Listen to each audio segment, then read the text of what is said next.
Vous aimez les mangas? Vous aimez les comics? Vous êtes bien tombé à un podcast 100% dédié à ce vaste univers créé par une application 100% dédiée à vous collectionneurs de mangas et de comics. C'est Toshonote. Ici c'est tout simple, on parle de tout. De cette série complètement inconnue à la dernière news qui vient de sortir. Bonjour, moi c'est Lohan et je suis accompagné de deux gros collectionneurs et deux gros fans de manga aujourd'hui. Bonjour Marius. Bonjour. Et bonjour Thibaut. Bonjour, merci pour l'invitation. Pas de soucis. Marius, un gros collectionneur de mangas, notamment de gros classiques, du Akira, du DBZ, tout ça. C'est ça. Et Thibaut, un TikToker, YouTuber et même streamer qu'on a la chance de recevoir parmi nous. Allez checker sa chaîne, il fait du contenu de qualité. Le dernier, mais pas des moindres, Lucas, co-créateur de Tosho avec moi-même. Ça va bien Lucas ? Ça va et toi ? T'es prêt à parler Naruto, One Piece et Bleach aujourd'hui ? À fond, à fond. Lucas qui est à distance, qui ne peut pas être avec nous aujourd'hui, mais qui est avec nous par l'intermédiaire d'Internet. Quelle belle invention. Du coup, un épisode 100% dédié à ces classiques du shonen, du manga. Rien que pour nous aujourd'hui et rien que pour vous. On va pouvoir débattre notamment des dernières news et notamment de la question du Big Three. Du coup, les gars, on est entre collectionneurs. Qu'est-ce qu'il y a dans vos collections ? Je te laisse commencer. Ok, alors moi j'ai du Bleach, du Full Metal Alchemist, tout. Du Akira, du coup. Voilà, pas mal d'autres trucs. Et toi Thibaut, qu'est-ce qu'il y a dans ta collection ? Écoute, en live, je vais regarder devant toi ce que j'ai sur Tosho. Moi aussi, j'ai des grosses licences, j'ai tous les Berserk. En ce moment, je me suis fait aussi les Demon Slayer, parce qu'il y a le dernier tome qui va bientôt sortir, donc j'ai acheté les tomes. Sinon, je me refais aussi des vieilles licences, la Perfect Edition de Dragon Ball, qui est assez sympa. Ouais. Et puis Mashle en ce moment, j'aime beaucoup, petite licence, ça fait plaisir. Mais sinon, ouais, on a une petite collection et ça fait plaisir. Et toi Lucas, en tant que créateur de Tosho, j'espère que tu as une grosse collection quand même. Moi j'ai une grosse collection, attends je dégaine Tosho. J'ai 700 tomes environ, dont 600 mangas on va dire, peut-être plus. Donc j'ai des grosses licences, j'ai du Bleach, du One Piece, j'ai un peu de Naruto, même si c'est juste pour la collection. Et j'ai des plus petites licences comme Blazer Drive, Blue Exorcist, Death Note, Dr Stone, Dragon Ball, Fire Force. J'ai beaucoup. Bon, vous me chauffez là, je suis obligé de dégainer aussi Aïe, ma collègue et de regarder. Aïe. Du coup, par ici, on a du Berserk, voilà, classique, du Bleach, du Burn the Witch, Blue Period, ma découverte 2021. Incroyable Blue Period, Demon Slayer, GTO, Invincible, et oui, on n'oublie pas les comics, du JoJo. Ok, on peut pas parler peut pas parler classique sans parler de JoJo, mais ouais, des trucs plutôt sympathiques par ici aussi. Et c'est quoi vos dernières lectures ? Du coup, là, on a pu faire les malins et lâcher notre collection, mais du coup, c'est quoi le dernier tome que vous avez lu, les gars ? Alors moi, je pense que le dernier tome que j'ai lu, ça va être sur du Blue Lock. C'est le dernier tome de Blue Lock. Ils ont fait une petite collector edition. Franchement, elle était assez sympa, avec une couverture personnalisée. Franchement, j'ai trouvé ça très très cool. Après, en découverte, Shiruran, je sais pas si vous voyez, chez Mangetsu, nouvelle maison d'édition. Et franchement, c'est assez sympa, c'est assez original. Donc voilà, si vous connaissez pas, moi, c'est mes deux lectures du moment. Mangetsu, une maison d'édition indépendante et française. C'est ça. On note assez cool l'initiative. Et toi, du coup, Marius ? Moi, c'est du Ghost in the Shell, qui est assez vieux, assez un peu bizarre, ambiance un peu chelou. J'ai les deux premiers tomes, là, j'ai bien kiffé, donc je pense que je vais acheter la suite. On peut souligner aussi qu'il y a eu un film adapté du manga avec Scarlett Johansson. Scarlett Johansson, ouais. C'est ça. Le film était en plus vachement cool. Toi, Lucas, dernière lecture, éblouis-nous. Et tu vas pas y croire, mais c'est la plus grosse coïncidence que j'ai eu de ma vie. Moi, c'est Ghost in the Shell aussi, que j'ai acheté à Easy Cash il y a une semaine. Version originale. Et sinon, ça a été le dernier tome de My Hero Academia. Oh oui, quand même. Classique. Moi, on va aussi retourner sur les classiques. Je suis en train de me refaire tout Berserk. Du coup, le tome 6 de Berserk, dernière lecture hier soir, avant d'aller dormir. Ça fait plaisir. Ouais. Ça fait plaisir. Un truc bien gore pour aller dormir, ça fait du bien. Ouais. T'es pas au tome 13, ça va. Non, mais je l'ai déjà lu, mais je suis pas à la pire du début. Mais du coup, les gars, aujourd'hui, on va parler d'histoires qui se finissent pas, d'histoires qui reviennent tout le temps.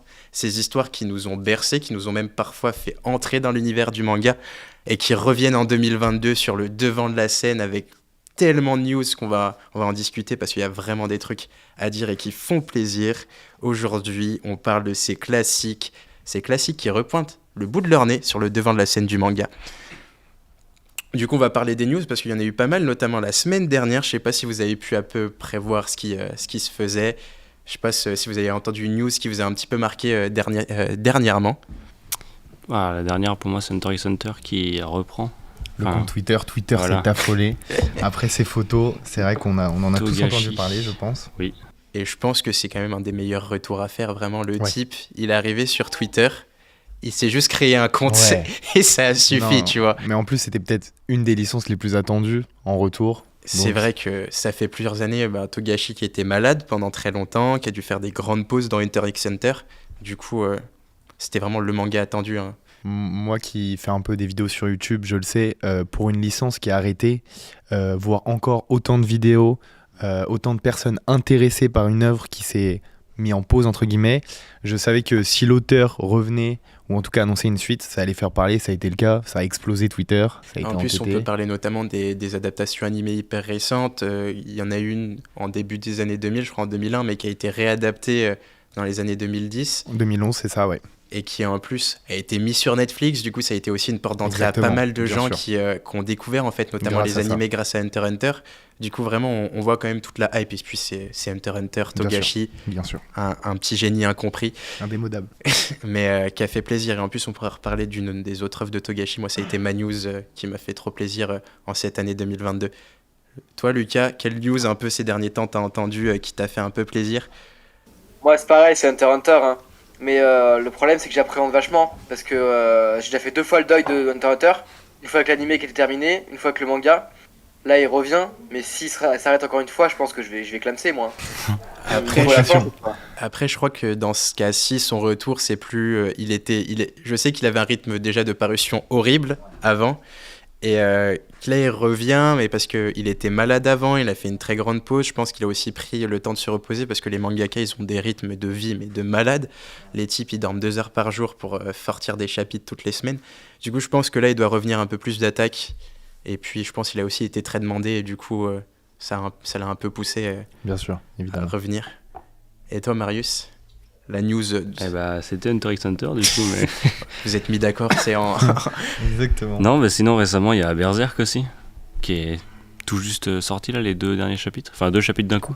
Après le deuil international de Kentaro Miura. On se souvient de ce 6 mai 2021 qui nous a tous... Il a même la date. Ah mais je me souviens, moi je travaillais à cette époque dans une librairie spécialisée pour les mangas, et c'était une journée vraiment bizarre parce qu'il y avait des gens du coup qui découvraient l'œuvre à cause... ou grâce, c'est un peu compliqué de le dire, de la mort de l'auteur. Et c'était toujours ce truc de pitcher une histoire alors que tu savais que potentiellement il n'y aurait pas de suite. C'était un jour de deuil, un jour compliqué, mais on est content quand même d'apprendre ça, même s'il y a un peu d'appréhension. Le fait que ça soit par son ami le plus proche, et que vraiment ils ont tout de suite insisté sur ce souci de qualité, de pas essayer d'improviser ou de faire autre chose que ce qui se souvient de ce que lui a dit Kentaro Miyamura. Donc franchement... j'ai hâte de voir ça, c'était une grosse nouvelle. Et puis, il faut aussi souligner qu'il était accompagné d'une équipe, Kentaro, même s'il supervisait, il avait quand même une équipe, je crois, de 4 types qui bossaient avec lui, sur notamment les derniers chapitres de Berserk. Du coup, je me dis qu'il y a quand même du monde qui était au courant, qui connaît sa patte graphique, qui savent en fait l'essence de Berserk, et en plus savoir la fin par son ami le plus proche, c'est quand même quelque chose d'important. Notamment Miura est prévu ça. Miura, depuis le début, il forme son équipe à ça. Il leur avait fait lancer un manga en équipe pour se préparer à son style de dessin, etc. Ils connaissent Berserk, je leur fais confiance, son équipe. Ouais, c'est ça, c'est qu'il y a beaucoup d'appréhension, je pense peut-être au niveau du scénario, mais à l'inverse, je me dis qu'il y a vraiment des gens qui ont été briefés, qui ont bossé avec lui pendant tellement longtemps, qui peuvent nous surprendre, tu vois, sur du Berserk. Vous avez pas lu, vous, les 2 derniers là? Ah non, pas encore. Ok. Non, j'ai pas encore lu. Moi, avec les contrats avec les maisons d'édition, les scans, c'est un peu compliqué. mais ouais, je pense qu'il n'y a pas trop d'appréhension à avoir, surtout que Miura, il s'entourait pas de n'importe qui.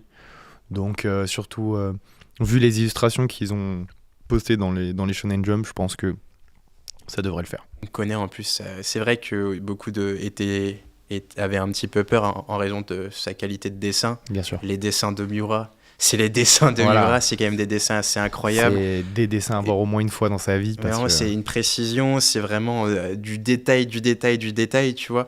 Et c'est vrai que on s'était posé la question de est-ce qu'il va y avoir ce même degré de qualité. Mais comme tu l'as dit, Lucas, vraiment, c'était toujours des gens, on a insisté sur la qualité. Les personnes qui bossaient avec lui, c'était des personnes qui avaient l'habitude de ce mode de travail. Du coup, moi, je suis plus curieux. Là, je suis grave impatient de pouvoir suivre la suite, surtout que même si j'ai lu les 42 tomes, je ne sais pas en fait jusqu'où va aller l'histoire. Ouais. Je ne sais pas comment ça va finir. Et du coup, je suis juste curieux de me dire, putain, j'ai envie de savoir la suite, quoi. À ce que j'ai compris, là, il faut finir l'arc que Miura avait entamé. Ouais. Ils ont prévu 2 arcs en plus, c'est ça, de mémoire? Je sais pas du tout. Il me semble que c'est ça, ouais. En tout cas, ça sera bon. Oui, mais je m'en fais pas parce que Berserk, je pense qu'ils sont ramés, qui a été une masterclass, quand même une des œuvres les plus connues de la dark fantasy, quand même. Du coup, c'est vraiment le classique du classique d'un genre, quoi. Du coup, je pense qu'ils ont aussi toute cette pression derrière. Non, puis en plus, Miura, c'était, il me semble, un des derniers auteurs à avoir continué à faire ses dessins à la main. Sur les derniers tomes, il est passé en tablette graphique. Mais ce qui était toujours aussi impressionnant, c'est que même avec le changement, la qualité des dessins, elle était toujours présente. Et il a réussi parfaitement à s'adapter. Et quand on m'a appris que il y avait eu cette passerelle durant les 42 tomes, bah, j'y avais pas cru parce que tu la sens pas, c'est ça. C'est-à-dire que tu lis, pour toi les dessins ils sont toujours aussi cool, que ça soit fait à la main ou sur la tablette graphique. Et c'est ça qui fait que, en fait, c'est parfait partout, graphiquement, scénaristiquement. Les personnages, le développement. Et le fait que ça s'arrête sur ce tome, parce qu'en France, on n'a que 41 tomes édités, ça serait arrêté sur le tome 41. En tout cas, si ça n'avait pas continué, après ce message d'espoir, bon, sans trop spoiler, ça aurait été tellement décevant et frustrant. Et donc le fait que ça continue, juste pour ça, ça peut que être une bonne nouvelle. Mais oui, mais j'ai pas d'inquiétude vis-à-vis de Berserk. Vraiment une des licences qui ne déçoit jamais, et je pense que ça sera le cas pour la suite.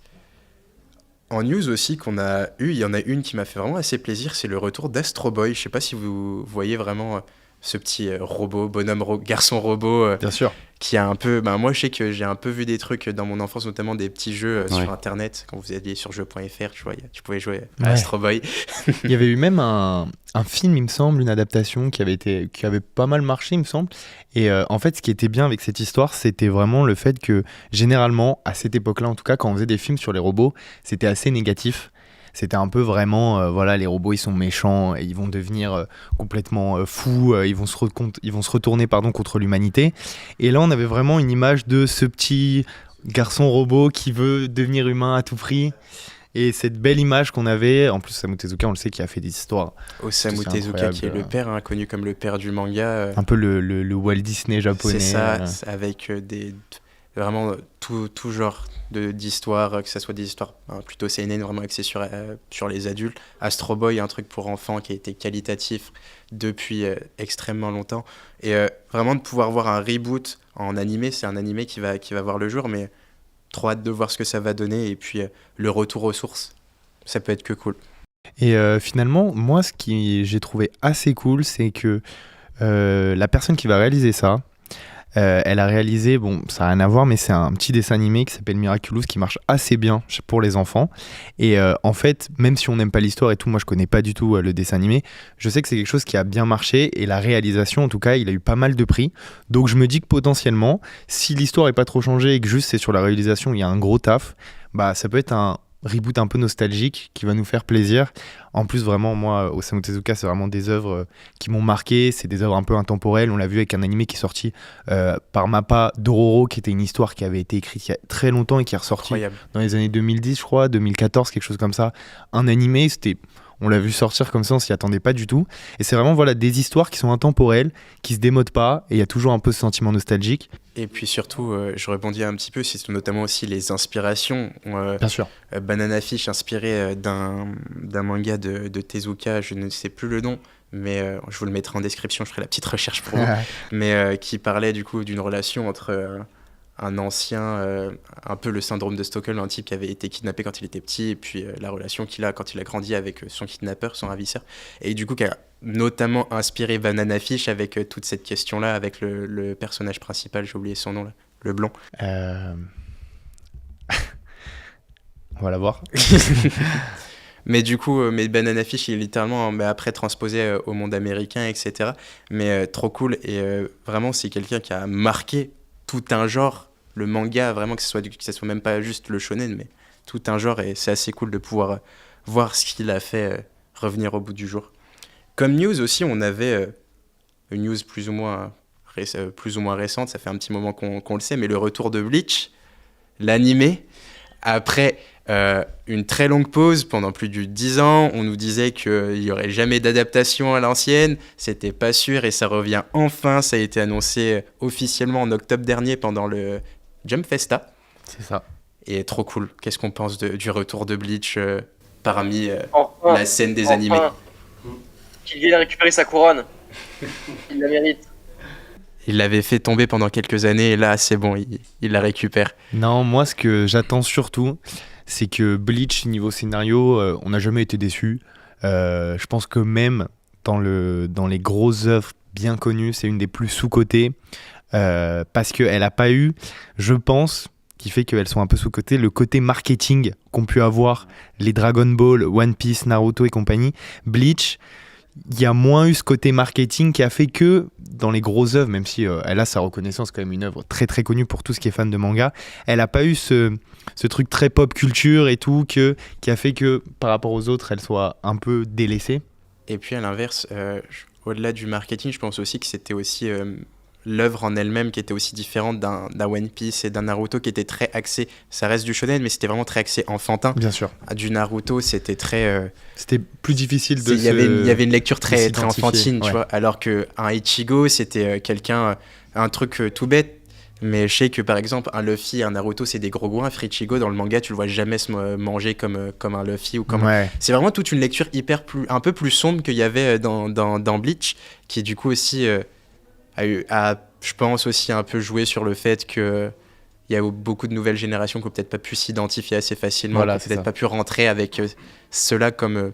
moi, je sais que c'est le manga qui m'a fait adorer les mangas. Après avoir vu du DBZ et du Naruto, c'est vraiment Bleach, où je me suis dit waouh. Et je pense avec le recul qu'il y a vraiment tout un degré de lecture que aussi beaucoup de gens manquent, surtout quand tu es plus jeune, et qui est en fait compliqué, je pense, à garantir une certaine fanbase, notamment avec le temps.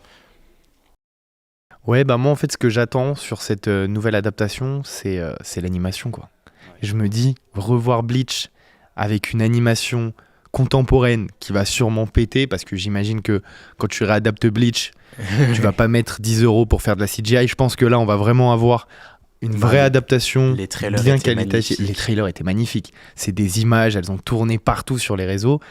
Et vraiment, c'est ce que j'attends, parce que je me dis, de toute façon, le scénario sera au rendez-vous, ça j'en doute pas.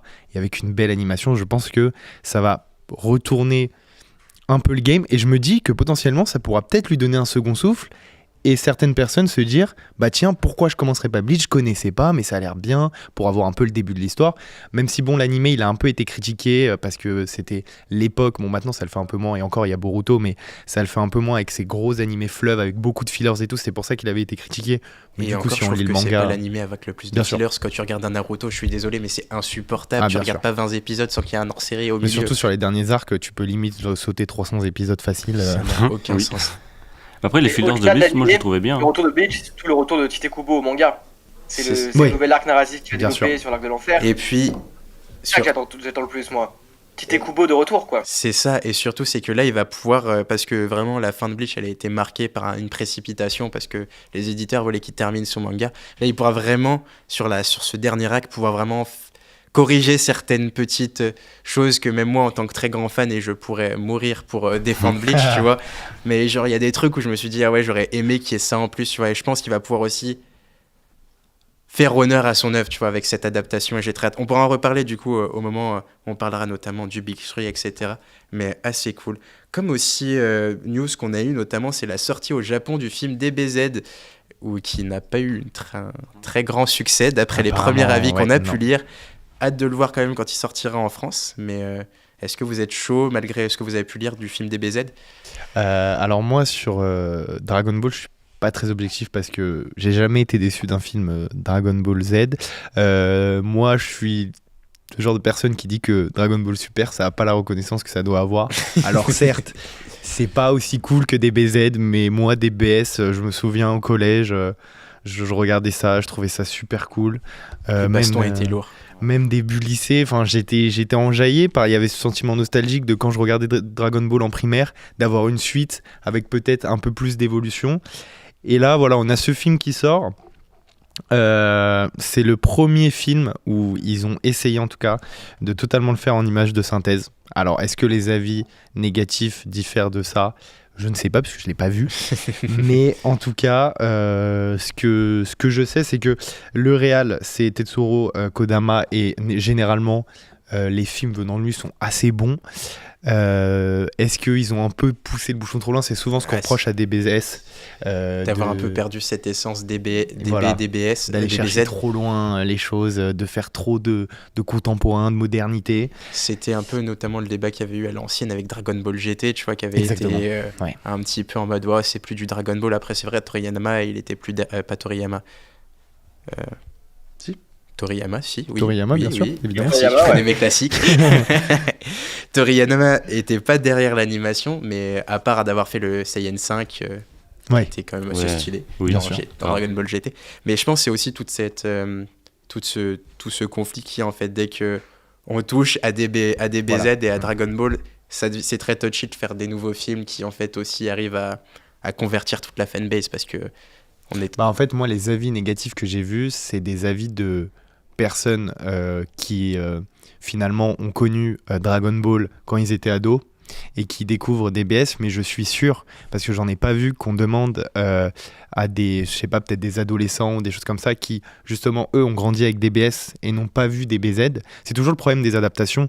Je pense que tu leur demandes s'ils ont aimé le film, je suis sûr que s'ils n'ont pas Dragon Ball comme référence, ils se disent c'est un très bon film d'animation avec une histoire qui est assez sympa. En fait, je pense que la vie est biaisée par le fait de se dire ah mais nous on avait Dragon Ball, on avait le méchant Freezer, Cell, les méchants charismatiques, ça allait pas si loin. Et le fait qu'il active le Super Saiyan, c'était super dur. Maintenant il y en a 26 000. Voilà, je pense que c'est un peu biaisé par ça. Et je pense vraiment Dragon Ball, c'est vraiment la licence en fait à pas toucher entre guillemets. Et à chaque fois qu'il y a une adaptation, il y a un degré d'attente hyper élevé où tu peux. Mais en fait, tu peux littéralement que te casser la gueule un petit peu. Évidemment. Il n'y a que celui avec Broly, et encore, celui avec Broly, il a eu quand même eu quelques critiques, mais qui était assez cool, je trouvais, qui était assez quali. Et... l'animation avait fait que les gens avaient dit, ok, bon, le film est sympa, parce que vraiment, ils avaient fait un super taf. Mais moi j'attends de voir, parce que souvent, voilà, je sais qu'il peut y avoir des premiers avis un peu réac, un peu à chaud. Je me dis, je vais me faire mon propre avis, ça se trouve, le film, je vais le détester. Pareil.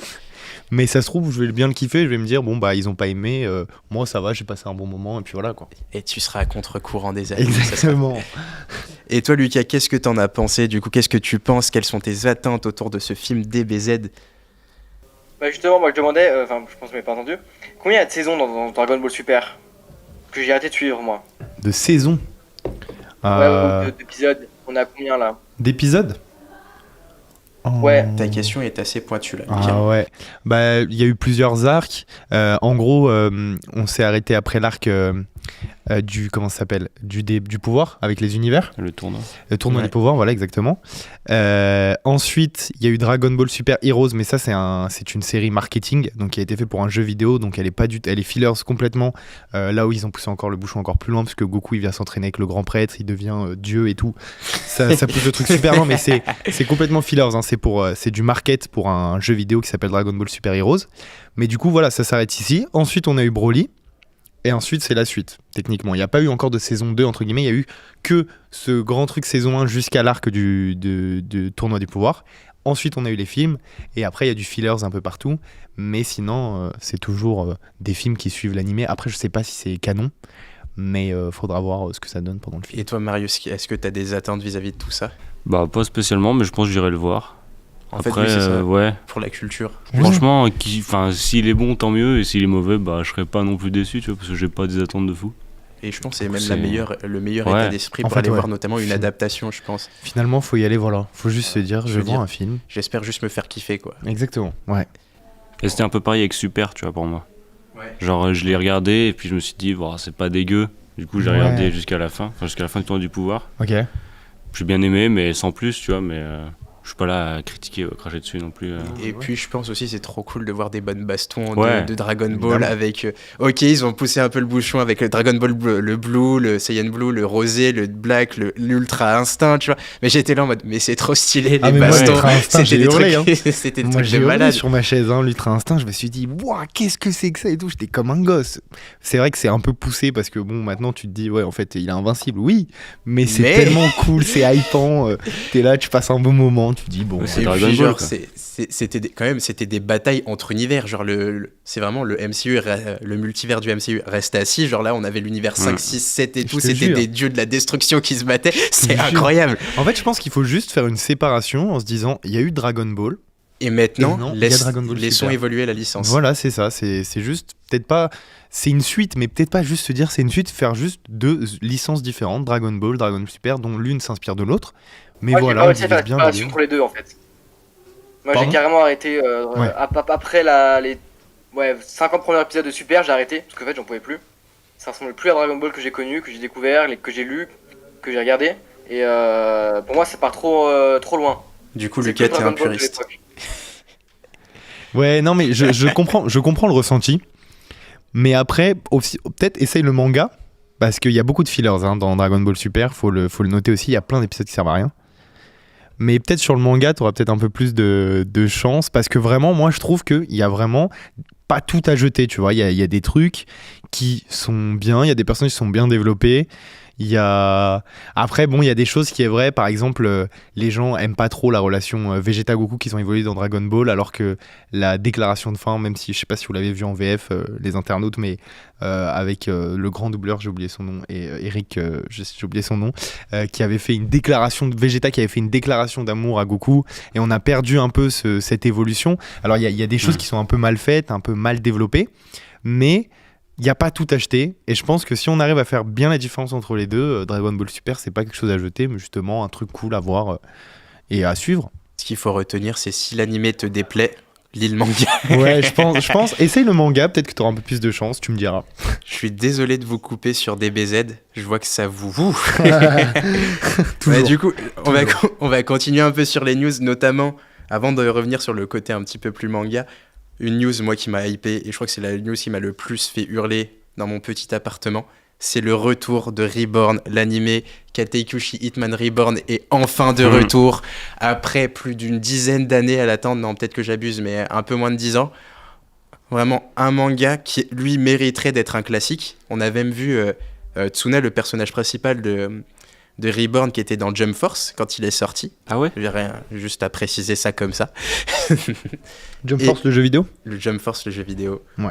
On fameux. reparlera de ça dans un prochain épisode. Je suis sûr qu'on aura des choses à dire. Mais vraiment, le retour de Reborn, je suis trop content. Vraiment, si vous ne l'avez pas vu, soit lisez le manga parce que le manga est aussi incroyable et il y a la fin, ou juste regardez l'animé qui est aussi tellement bien. Les OST sont les openings, je les écoutais en boucle au collège, je me souviens de cet animé incroyable. Du coup, allez jeter Reborn. Et si je peux donner encore un autre argument pour aller regarder cette série, vous comprendrez beaucoup de succès, tels que le succès de Space Family, des nouvelles licences qui apparaissent, des succès comme ça, parce qu'en fait, c'est vraiment une œuvre qui a trouvé son genre, et ce genre qu'on revoit dans Space Family, du coup, Mashle, voilà, et vraiment c'est un truc assez sympa, donc n'hésitez pas, et vous comprendrez un peu pourquoi maintenant on a des licences comme ça qui apparaissent et qui reprennent à peu près le même style. Et c'est trop cool parce qu'ils ont vraiment réussi à allier action de malade, des bonnes bastons comme on aime, comme du shonen un peu classique, de l'humour, mais du bon humour, un humour digne d'un GTO où je me suis tapé des grosses barres. Et après, on passe des fois sur des thèmes un peu plus sérieux. En plus, ça évolue. Sans spoiler, mais l'arc dans le futur, tu vois, bien sûr. Incroyable. Genre, j'ai vraiment. Et moi, j'ai été là en mode waouh, c'est hyper réfléchi leur délire. Et je pense que à tout degré de lecture, tu t'y plais. Et puis, c'est littéralement comme la partie 5 de Jojo, on vit dans la mafia italienne, du moins. Oui, c'est ça. Vraiment, c'est vraiment, il rejoint la mafia. Enfin, on voit tout ce qu'ils font un peu. Et c'est drôle en plus. Et c'est hilarant. C'est vraiment. C'est comme nous quand on était au collège et qu'on était un petit mec qui foutait rien et que du jour au lendemain on nous dit tiens toi tu vas devenir parrain de la mafia. Et c'est vraiment ça l'histoire et c'est incroyable. Du coup le retour en animé me fait trop plaisir. J'ai ajouté Reborn à ma liste d'achat sur Tosho. Et ben t'as bien fait et ça fait littéralement plusieurs années que je te le dis mais il a fallu un podcast pour te convertir. Tu m'as parlé de Jojo Tone 5, tu m'as parlé de Spy X Family, tu m'as parlé de... Ah c'est bon, tu m'as convaincu là.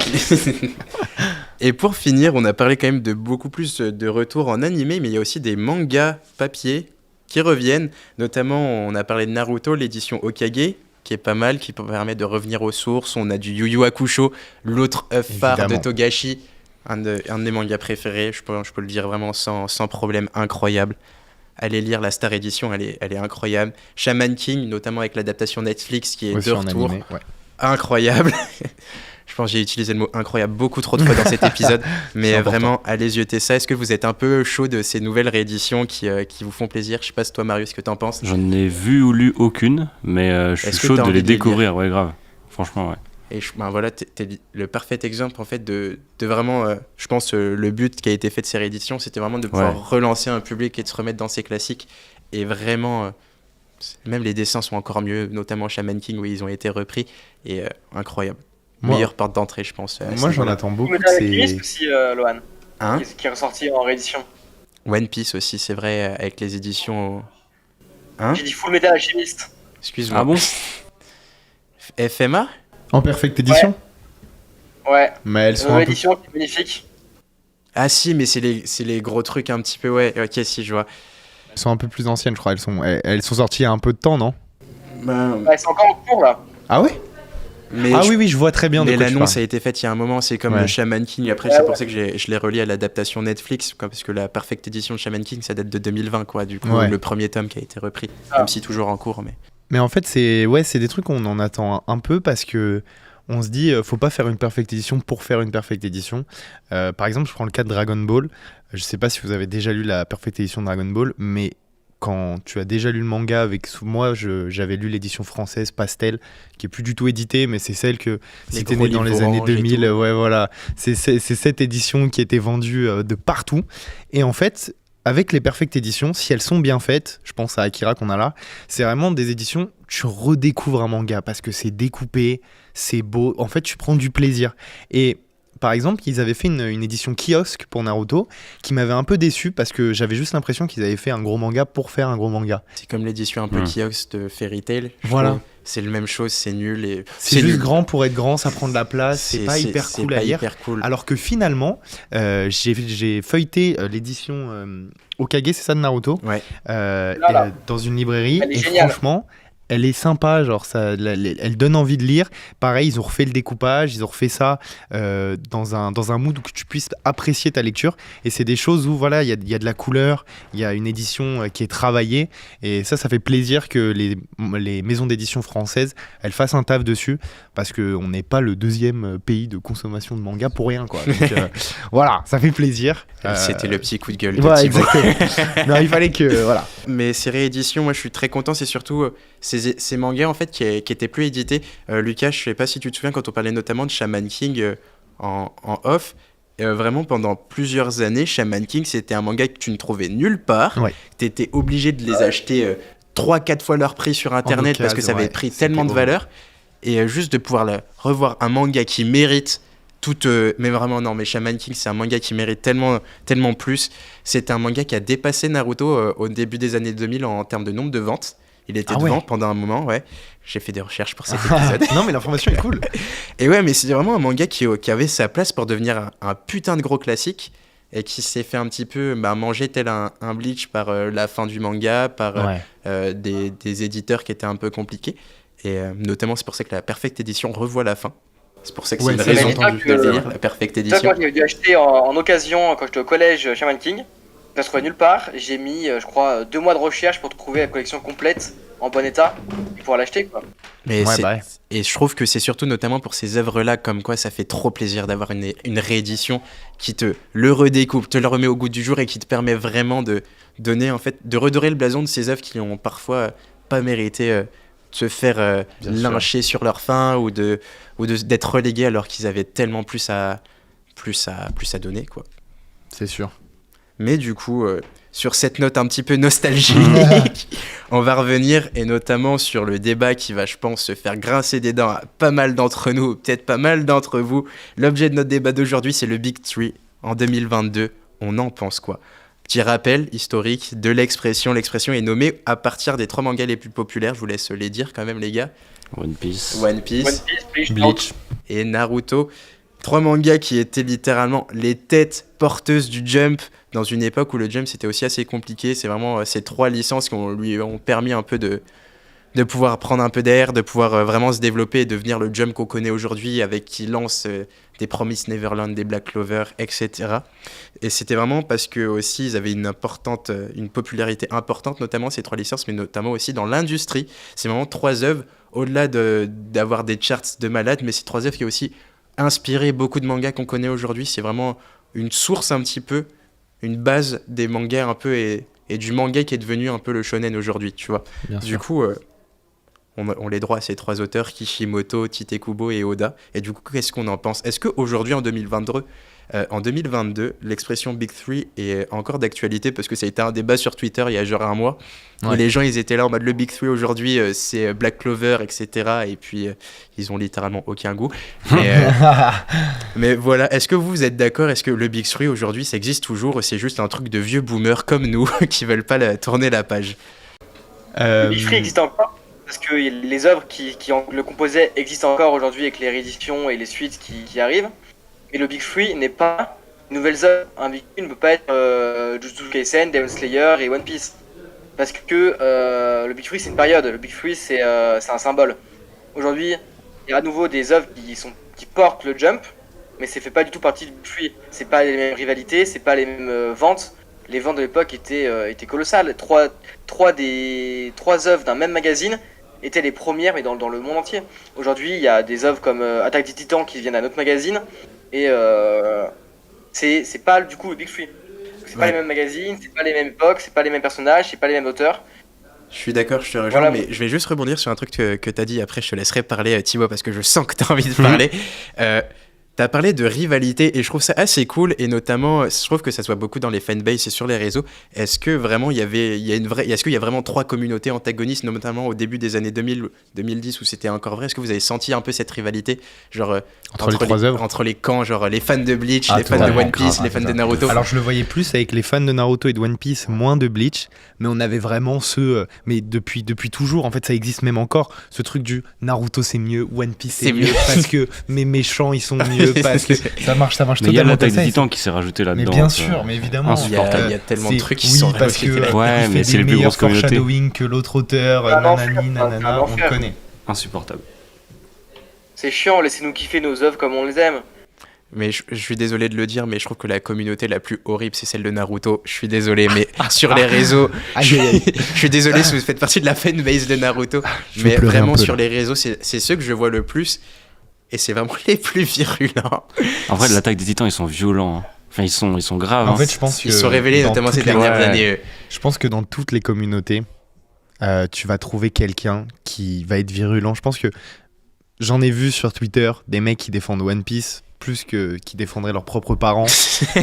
Naruto, il y en a, ils ont juste vu Shippuden et ils défendent ça. Alors que c'est littéralement Naruto de base, on en pourra en reparler parce qu'il y a un petit sujet Naruto, mais... Non, mais en fait, le truc c'est que je pense que dans la communauté manga, et c'est ce qui fait cette diversité, ce truc super cool, c'est que t'as des gens, ils sont assez virulents et ils ont des avis plutôt désastreux, mais à côté t'as quand même des gens avec qui ils ont grandi avec les licences, ils sont un minimum objectifs et ils arrivent à évoluer. Moi je reviens sur ce que Lucas a dit. Déjà, le Big Three, souvent les gens confondent, mais Dragon Ball il rentre pas dedans juste parce que c'est pas la même période. Totalement. Hunter x Hunter aussi, parce que ça a été publié en premier. C'est des œuvres qui ont énormément vendu, mais elles sont pas dans le Big Three parce que c'était un terme qu'on avait donné à 3 œuvres qui étaient publiées à peu près au même moment. Et du coup, C'était vraiment fin des années 2000, début des années 2010. On est vraiment sur une temporalité juste. Oui, bien sûr, sur une temporalité. C'est pas les œuvres des années 1990. Du coup, même les gros classiques Hokuto no Ken, tout ça, ça a très bien vendu aussi, mais ça rentre pas dedans parce que c'est pas la même période, tu vois. Exactement, ils étaient un peu... il y avait un combat pour le podium et c'était vraiment ces 3 œuvres. Après, je suis assez d'accord avec ce que Lucas a dit. Par contre, pour dire que le Big Three, c'est toujours le même. Alors en fait, moi, je trouve que le terme Big Three, il a été utilisé pour dire, voilà, on a 3 œuvres qui se sont battues pour le classement et qui ont eu un impact assez impressionnant sur sur des communautés, sur des gens, sur des personnes, sur la vie, enfin sur tout ce qui était autour des mangas. Ça a changé sa vie. Et en fait, par exemple, tu prenais le cas de Demon Slayer, même l'Attaque des Titans, c'est des mangas qui ont été vus par des gens qui n'ont jamais vu ou lu de manga. Ça a fait du box-office. En fait, ça a eu un impact tel que si on voulait parler de nouveau Big Three, je pense qu'on pourrait quand même les mentionner. Parce que l'Attaque des Titans, je me souviens que pendant un moment, c'était plus regardé que certaines séries. Alors, je vais peut-être dire des énormes bêtises, mais style Game of Thrones ou compagnie. En fait, on avait des visionnages tous les dimanches qui était monstrueux. La télé en parlait, alors que la télé, on le sait, c'est un réseau de boomers et que les mangas, pour eux, c'est comme quand il y a eu l'apparition... Je suis désolé, la télé, si vous entendez ces attaques gratuites. C'est comme quand il y a eu l'apparition des bandes dessinées. Mon père m'en parlait, quand il y a eu l'apparition des bandes dessinées en France, tout le monde disait les bandes dessinées, c'est violent, c'est un sous-genre littéraire, oui, etc. C'est un sous-genre littéraire, c'est de la sous-culture. Tous les jeunes qui lisent ça, ils vont devenir violents. Et on a la même chose avec les jeux vidéo. En fait, l'histoire, elle est cyclique. Et ça a fait la même chose avec les bandes dessinées, ça a fait la même chose avec les mangas. Et l'Attaque des Titans a réussi à faire quelque chose, c'est de faire en sorte que des parents, des gens qui regardent pas du tout des mangas, voilà, s'intéressent, regardent ça tous les dimanches, faites péter les serveurs des Crunchyroll, Wakanim et compagnie. Et du coup, pour toi, ça justifierait un nouveau... une sorte, oui, voilà, si on remodernisait le Big Three. Voilà, c'est remoderniser un petit peu. Pas le Big Three. On trouve un autre terme, c'est le Big One, peut-être, tu vois, mais c'est pas le Big Three. Big Three, ça reste un monument. Oui, je suis d'accord. Attendez, je vais donner la parole à Marius. Toi, il a peu eu le temps de s'exprimer, le pauvre. Qu'est-ce que toi t'en penses ? Est-ce que tu penses que c'est encore d'actualité ? Qu'est-ce que ton avis sur tout ça ? Je pense qu'on peut parler genre d'un Big Three des années 2020, tu vois. Mais faut pas, pareil, quand on parlait de Dragon Ball Z Super, faut séparer, je pense. Il y a eu un Big Three dans les années 2000, 2010, 2020. Peut-être en 2030, en 2040, on aura d'autres. Du coup, pour vous, c'est vraiment... Moi, ça évolue, tu vois. Du coup, aujourd'hui, il y a un nouveau Big Three. Du coup, en fait, au pire, lui donner un autre nom, tu vois. Ouais, voilà. Donner pour faire plaisir aux gens comme moi et Lucas qui veulent pas lui donner le nom, tu vois. En fait, il a tellement été symbolique. Je pense qu'on retrouvera jamais ce qu'on a eu avec One Piece, Naruto et Bleach. Et c'est pour ça, notamment, que moi, je trouve ça un peu tendax de changer le terme. Parce que ça a été tellement un événement... unique dans l'histoire entre guillemets du manga. On a eu des Tezuka au tout début, on a eu du DBZ dans les années 90, et là on a eu mais vraiment un truc waouh, où ça a lancé cette démocratisation du genre. Et je me dis toujours que ça a été tellement waouh que ça a été en termes de animé, manga, de vente, d'inspiration. Et je pense que aussi un truc moi qui me fait un peu mal à l'oreille d'entendre le Big Three pour d'autres œuvres, c'est ce degré d'inspiration. Aujourd'hui, aucune œuvre nouvellement du Big Three, à part un Shingeki no Kyojin qui je pense peut garder ce degré d'originalité. On a perdu en fait tout ce truc qui ont inspiré, genre Bleach a inspiré du Demon Slayer, n'en déplaise à ce que je vois sur Twitter parfois, mais c'est littéralement Bleach qui a inspiré Demon Slayer. Et c'est notamment pour ça où je me dis ça va être compliqué de donner et dire que c'est un nouveau Big Three alors qu'il n'a pas eu cet impact un peu soft power sur tout le marché, tu vois. Carrément. Mais en fait, c'était plus dans... Quand on voit en termes de chiffres, parler, voilà, c'est ça, d'œuvres qui ont impacté. Il y a vraiment des œuvres qui... parce qu'en plus, à l'époque, il y a le Big Three, c'était pas aussi médiatisé, parce que les mangas, c'était pas encore hyper connu. Et c'est pour ça que c'est autant novateur pour moi. Après, c'est vrai que du coup, ça peut être que symptomatique d'une période en elle-même, mais tu vois... Ouais, je défends ma cause, je défends notre camp, Lucas, mais c'est pour ça que moi, j'ai beaucoup de mal, en fait, de ce nouveau Big Three, alors que c'était un contexte différent, il n'y a pas eu les mêmes impacts en termes de nouvelles licences. Après, peut-être que des licences de demain, là on a parlé de Mashal tout à l'heure, on voit très bien l'inspiration de One Punch Man, et on peut dire que One Punch Man, ce serait digne d'être un classique en y parce que tu vois qu'il inspire des trucs qui est encore fait aujourd'hui, du Reborn qui inspire les délires à l'aspect X-Family aussi du Mashal, etc. Tu vois, et moi c'est aussi ce degré là moi que je mets dans cette expression Big Three, c'est vraiment cet impact de ok, t'as fait des shirts, mais c'est quoi le après? C'est pour ça que j'aurais même du mal à un Promise Neverland. Le après, est-ce qu'on entend t'en parler aujourd'hui? C'est fini, non? On entend parler, Demon Slayer, on n'entend quasiment plus parler non plus. Alors tu vois, même Bleach qui s'est mal terminé, on entend parler encore aujourd'hui. Demon Slayer, tu peux pas dire qu'on n'en entend pas plus parler. Demon Slayer, Demon Slayer, je crois que récemment, ça a dépassé Titanic au box-office. Hein. Donc, le film? Ouais, le film Train de l'infini. Donc, le film ouais, en matière de... T'imagines, t'as un film d'animation qui est rentré au box-office, qui a été monstrueux. En fait, Demon Slayer, il y a eu la fin, apparemment. Je ne l'ai pas encore lu parce que je lis par rapport à la parution en France. Donc, il y a le dernier tome qui va sortir en juillet. Mais en fait, c'est l'impact que ça a eu. Tu vois, ça veut dire qu'il y a des gens... Il y a le nombre de personnes qui s'est pointé au cinéma pour voir justement le film Demon Slayer a été monstrueux. Ça veut dire que il y a plein de gens... une personne sur 10, non j'exagère, je sais pas. Mais je sais qu'il y a plein de gens, pas du tout des petits otaku comme nous, tu vois, des gros fans qui y sont allés aussi. J'ai plein de potes dans mon cercle d'amis en fait qui sont genre à peine, qui ont dû regarder un animé, ils sont allés le voir parce que c'était quand même un événement. C'est un phénomène quoi. Mais il a fait un quart du box-office, enfin même un peu moins que d'un quart du box-office de Titanic. Demon Slayer. Lucas il allait chercher les sauts. Mais ça a dépassé un film connu. C'est peut-être pas Titanic, mais ça a dépassé. J'avais vu la news passer. Mais Titanic, c'est pas Spider-Man qui a dépassé Titanic. Je sais que Spider-Man il a dépassé beaucoup de choses. Le Homecoming, non. Le dernier là. No Way Home. Ah, c'est possible, ouais. No Way Home a fait des dingueries un peu du genre, je crois. Ok, bon.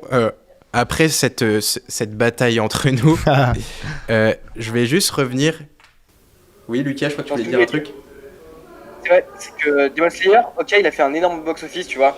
Mais aujourd'hui sur Twitter, tu as quoi, 3, 4, 5 tweets par jour sur Demon Slayer, alors que t'en as encore des milliers sur Naruto. Alors que Naruto c'est fini. Alors que Demon Slayer c'est encore en cours. Tu vois ce que je veux dire? Tu penses qu'il y a 3-4 tweets de Demon Slayer par jour? Je sais pas, en vrai, c'est grave de la merde, c'est grave possible. Mais par rapport à Naruto, ça reste dérisoire. Oui, non, mais évidemment, mais parce que justement, Demon Slayer, il y a encore à voir les adaptations animées. Tu sais qu'en animé, Demon Slayer, on n'est que saison 2. Quand Demon Slayer, la deuxième saison est sortie, c'est même pas la meilleure. Twitter a été retourné. Imagine, hein. Là, le train de l'infini a fait autant au box-office. Imagine maintenant, ils sortent un film sur des arcs beaucoup plus impressionnants qui vont arriver dans la suite du manga. Genre c'est l'arc. Là, on peut pas comparer Naruto et Demon Slayer parce qu'on c'est qu'au début. Hein. L'animé, on en est qu'au début. Il y a 2 saisons. C'est vraiment que le début. Quand va y avoir la suite de Demon Slayer, mais Twitter, mec, ça va être. Et même pas que Twitter. Ça, mais je suis pas du tout contre Demon Slayer. Hein. J'ai tous les tomes. Je suis archi fan. Mais en fait, juste pour moi, ça reste pas le même impact culturel. Je pense que ce que tu veux dire, c'est vraiment quand tu vois la longévité de la tendance d'un Naruto, c'est qu'il met un peu, tu veux mettre en parenthèse toutes ces questions-là. Mais comme Demon Slayer n'est pas fini, on peut pas savoir s'il y aura une longévité ou non. C'est ça que je voulais dire. Ouais. Hop, je suis désolé les gars, mais faut qu'on avance. On va essayer pour finir un petit peu cet épisode, on va essayer de prendre le prisme sur chacune des 3 licences du Big 3. One Piece. On va essayer d'être net, concis sur ces 3-là. Mais One Piece, trop long ou pas trop long? Pas trop long. Pas trop long. Non, pour moi, pas trop long. Il y a trop de choses à développer, plein de mystères. L'auteur, il prend juste en place. Il a déjà un rythme effréné. Je pense que ce sera même pas assez long. Ça risque d'être trop court au final. On sait que Oda, il veut finir son œuvre rapidement. Et il le dit de plus en plus. Et ça risque d'être trop court. Je suis quasiment sûr qu'il y aura plein de trucs qui seront sautés, d'intrigues secondaires, de mystères qui seront pas dévoilés. Ça sera trop court au final. Et c'est quoi le mystère qui vous chauffe le plus sur One Piece là? Il y en a tellement. Moi c'est Im-sama. Moi clairement. Vu comme peut-être potentiel. Déjà en tête au-dessus du gouvernement mondial, déjà ça c'était ouf. Quand je l'ai vu, j'en dormais plus. Je me suis dit, qu'est-ce qu'il va... Et en plus, il l'a lâché et après il n'en a plus jamais parlé. C'est tellement vrai. C'est-à-dire qu'il a fait, maintenant mariner. Et là, voilà, t'as plus rien. Et franchement, ça, c'est... Je pense que quand je vais apprendre ce que c'est, ça se trouve, ça sera décevant. Mais j'en doute pas. Genre, vraiment, je pense que ça va être incroyable. Et quand on va apprendre ce que c'est, je pense qu'on va revoir un peu notre vision de One Piece. Ça va être vraiment la révélation. J'ai trop hâte de voir ça. Moi, il y en a 2. C'était quoi le mystère le plus important? J'ai pas entendu. Im-sama. Ah, je suis totalement d'accord avec toi. Ah ouais. Moi, j'en ai 2. C'est la marque d'Eddie. Ah, bien sûr. Ouais. La marque d'Eddie m'intrigue, mais de malade. Et aussi... Je sais qu'il y a une petite piste, mais j'ai envie de savoir... il y a des petites théories. aussi l'histoire de Joy Boy, genre vraiment en détail. Genre Joy Boy, ce truc m'intrigue de malade, on en a parlé 1 ou 2 fois. Et le siècle... Ok, non, j'en ai trop. Le siècle oublié, le siècle oublié, incroyable. Lucas ou Marius qui dégaine son mystère. Moi perso, c'est déjà les fruits des démons, le basique, mais juste on sait rien dessus. Ensuite, c'est le retour d'Ener.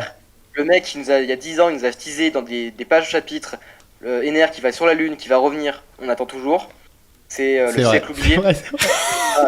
Ener, moi je veux encore qu'il rejoigne l'équipage des Mugiwara, vraiment Ener, je te veux mec, vraiment j'ai trop kiffé l'arc Skypiea, en déplaise à ce que Twitter dit, oui. Mais incroyable. Il est incroyable. Marius. Skypiea c'est fou, Ener il est fou. Moi j'aurais aussi dit l'origine des fruits du démon, mais du coup je pense pourquoi Barbe Noire il peut en manger plusieurs et pas les autres. Exactement. J'adore ce genre de conversation parce qu'on se rend compte à quel point l'œuvre est complète et à quel point l'œuvre nous fait... Et on pourrait continuer, tu vois, c'est ça qui est fou. Donc c'est pas trop long. Je pense qu'on a eu ce sentiment de se dire, là c'est un peu long, mais au final, quand on arrive à la fin de l'arc, on fait ok, il a bien fait finalement. En fait, la longueur c'est plus dans la narration. La narration est parfois un peu trop longue et t'as envie qu'il accélère, tu vois. Ok. Non. Déjà, juste j'invite tous les gens, même autour de cette table, à aller regarder les vidéos de Goji. J'adore regarder ses vidéos. Il est génial. Il est génial. Ses vidéos théorie me refont mes journées à chaque fois que je suis là en mode ok, c'est bon, je vais me relire tout One Piece. Je place aussi le nom de Nina parce que c'est vrai qu'il n'y a pas beaucoup de youtubeuses manga et elle fait des théories. J'ai l'impression qu'on lit pas le même One Piece. Donc franchement, n'hésitez pas. Elle est pote avec Goji en plus, donc voilà. Je suis tombé sur une de ses vidéos au moment, je vais pas spoiler, mais au moment du chapitre 1053 ou un truc comme ça, au moment où on a eu la révélation, voilà quoi. Évidemment. Un fameux gear, bref. Je me suis tombé sur une de ses vidéos réactions et je me suis dit, waouh, elle a une analyse hyper pertinente. C'est ça, ouais. Ok. Ouais. Avec les deux, ils font des théories entre Goji et Nina. Et à chaque fois, les théories, je la finis. Et je me dis, bah oui, c'est ça. Ouais, c'est ça, tu dis, j'ai compris. Ils sont trop forts, les deux. Bleach, le vilain petit canard du Big Three, oui ou non ? Oui. On en parlait un peu au début, mais oui, du coup, il n'a pas eu, en tout cas pour ma part, l'impact qu'il méritait. On en a parlé peut-être un peu cette différence sur le personnage, un peu plus dur de s'identifier, et aussi le côté marketing. Donc pour moi, c'est un oui. Moi, j'ai envie de dire vilain petit canard du Big Three, notamment parce que, du coup, j'ai réfléchi depuis le début de cet épisode, mais aussi, c'est une œuvre qui a aussi beaucoup marqué, en fait, le monde du manga en lui-même, plus que juste un simple consommateur. Il a inspiré tous les trucs qui suivent, je l'ai dit tout à l'heure, mais je le retrouve pas. Demon Slayer. Tous les Demon Slayer, tout ça. En fait, on voit sa qualité, notamment toutes les personnes qui le lisent voient sa qualité, mais je pense qu'aussi, il y a peut-être aussi un décalage où c'est parfois trop axé du milieu et c'est difficile aussi de rentrer dedans, et je pense que c'est aussi pour ça, alors qu'il mérite tellement mieux. Et moi, il y a un truc qui m'énerve, c'est que quand je vais dans une librairie, je vois à chaque fois 5 étagères complètes de One Piece, de Naruto, ils ont tous les tomes en quadruple, en quintuple. Et tu trouves pas les bons. On a toujours 3-4, pas plus. Ça m'énerve. Il y a genre le 72. Non, lui non. Lui on l'a pas. Et toi Marius, vilain petit canard, oui ou non ? Ouais, j'allais dire, pour moi c'est le genre de truc que tu lis plus tard dans ta vie, quoi. Genre à, je sais pas, 16-17 ans. Pour moi, alors que Naruto, One Piece, tu peux commencer à 10 ans. 10 ans. Ce côté enfantin dont on parlait. Du coup, c'est plus sombre. Je suis désolé. Non, je suis d'accord. Mais toi, c'est plus sombre, il est plus tout seul dans son coin. C'est ça, et en plus, il y a une vraie réflexion, il y a des degrés de lecture de malade, genre juste les espadas et le raisonnement, tout le raisonnement sur la mort et tout ça, c'était incroyable. Il n'y a pas de comédie, ça joue aussi. Ouais, c'est vrai que c'est très sérieux. Il y a Con, quoi, c'est tout. C'est sérieux, la mort, les esprits, c'est... Ouais, la comédie, elle est vraiment moindre, c'est ça qui... Ouais. Et la comédie, elle est très souvent... soit c'est les moments de transition, soit c'est des fillers, du coup... Ouais, voilà, c'est ça. Exactement. Naruto, Boruto, la série de trop, oui ou non ? Non. J'aimerais bien avoir votre avis. Oui et non. Moi, oui. Non. Moi, je suis désolé, mais moi, je dirais Shippuden, déjà, la série de trop, même si elle a répondu à beaucoup de trucs. Mais pour moi, Naruto, ça a été incroyable. Naruto enfant, et j'ai vraiment eu du mal à Shippuden, Boruto. Déjà que Shippuden, je trouvais que ça traînait, mais Boruto, non, la série de trop. Moi, je suis pas hyper objectif parce que je suis un fan de Naruto Shippuden, j'ai adoré. J'ai regardé tous les épisodes à la télé. Boruto, je me le suis fait récemment. En fait, ce que j'ai trouvé dans Boruto, au début, j'ai commencé par le manga. Après, j'ai fait l'animé.